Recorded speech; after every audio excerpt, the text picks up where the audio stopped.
ایک ایسا شہر جس کی دیواروں کے سامنے دنیا کی سب سے بڑی سلطنتیں بھی جھک گئی تھیں، ایک ایسا قلعہ جسے صدیوں تک ناقابل شکست کہا جاتا رہا، اور پھر تاریخ کے اس سب سے مشکل ٹارگٹ کو توڑنے کے لیے آیا صرف ایک نوجوان، عمر صرف 21 سال، لیکن سوچ ایک پوری سلطنت سے بڑی۔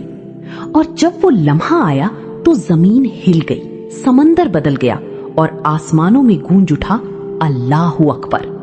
یہ ہے کہانی سلطان محمد فاتح کی۔ قسطنطنیہ، آج اسے ہم استنبول کہتے ہیں، لیکن اس وقت یہ صرف ایک شہر نہیں تھا، یہ دنیا کی سب سے طاقتور سلطنت کا دل تھا۔ دولت، طاقت، فوج اور دفاع، سب کچھ یہاں جمع تھا۔ دیواریں اتنی مضبوط تھیں کہ لوگ کہتے تھے اگر پوری دنیا بھی حملہ کر دے تب بھی یہ شہر نہیں گرے گا۔ لیکن مسلمانوں کے لیے یہ صرف ایک شہر نہیں تھا، یہ ایک وعدہ تھا، کیونکہ نبی کریم صلی اللہ علیہ وسلم نے فرمایا تھا تم ضرور قسطنطنیہ فتح کرو گے، اور وہ لشکر بہترین لشکر ہوگا اور اس کا امیر بہترین امیر ہوگا۔ یہ الفاظ صدیوں تک مسلمانوں کے دلوں میں زندہ رہے۔ کئی بادشاہ آئے، کئی فوجیں آئیں، لیکن سب ناکام واپس گئی۔ پھر تاریخ نے ایک نوجوان کو چنا، محمد ثانی، جو آگے چل کر سلطان محمد فاتح کہلایا۔ ایک غیر معمولی بچپن۔ محمد فاتح عام بچے نہیں تھے، بچپن سے ہی انہیں جنگ، حکمت عملی، قیادت اور دین کی تعلیم دی گئی۔ ان کے استاد بار بار وہ حدیث دہراتے تھے، اور ہر بار محمد خاموش ہو کر صرف ایک بات سوچتے، کیا وہ خوش نصیب میں ہو سکتا ہوں؟ وہ صرف تلوار نہیں سیکھ رہے تھے، وہ ایک خواب کو جینے کی تیاری کر رہے تھے۔ جب وہ صرف 21 سال کے تھے تو انہوں نے عثمانی سلطنت کی باغ ڈور سنبھالی۔ کئی لوگ انہیں کمزور سمجھتے تھے، یورپ کے بادشاہ مذاق اڑاتے تھے، ایک نوجوان قسطنطنیہ فتح کرے گا، ناممکن۔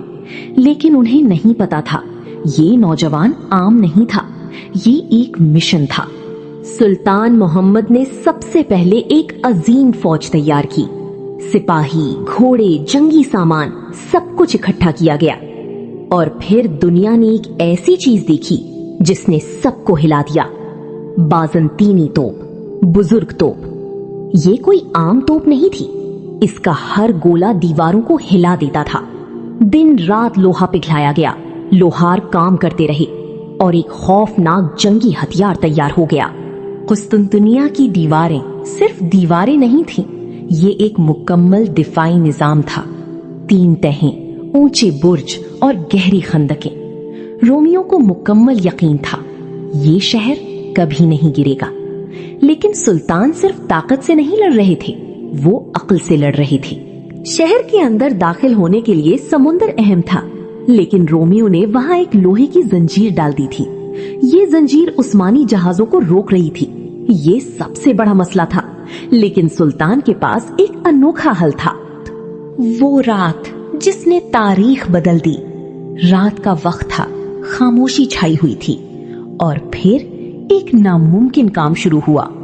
عثمانی سپاہی اپنے جہازوں کو پہاڑ کے اوپر سے گھسیٹنے لگے۔ لکڑی کے راستے، رسیوں کی مدد اور ہزاروں سپاہیوں کی محنت۔ صبح جب رومی اٹھے تو ان کے ہوش اڑ گئے۔ عثمانی جہاز شہر کے اندر پہنچ چکے تھے۔ 29 مئی 1453 صبح فجر کے وقت حملہ شروع ہوا۔ اللہ اکبر کی آواز گونجی، توپیں چلی، دیواریں گری، اور جنگ شروع ہو گئی۔ ہر طرف دھواں، آگ اور چیخیں تھیں۔